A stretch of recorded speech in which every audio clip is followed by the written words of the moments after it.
আসসালামু আলাইকুম। আমরা এখন আংটিয়ারা আছি। আমাদের সামনে হচ্ছে দৌলতপুর। এখানে প্রচণ্ড ঝড়, প্রচণ্ড বৃষ্টি, বাইরে বেরোনো সম্ভব নয় বৃষ্টিতে, প্রচণ্ড ঝড়। এই যে জাহাজটা দেখতে পাচ্ছেন না, ভুল রাস্তা ঢুকেছে। এই 7 সার্কেল 10, এই 7 সার্কেল 10 পুরো চরে পরে উঠে গেল জাহাজ। এই 7 সার্কেল 10, এই সামনে পুরো চর।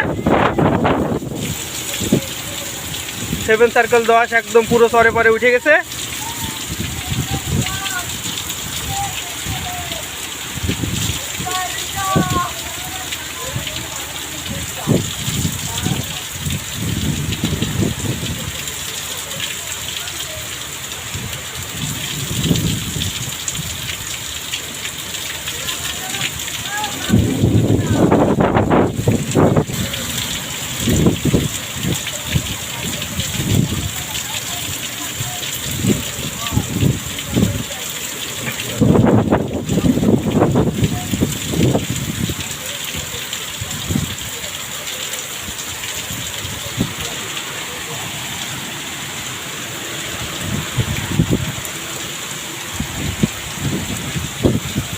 বাইরে প্রচণ্ড ঝড়, প্রচণ্ড বৃষ্টি।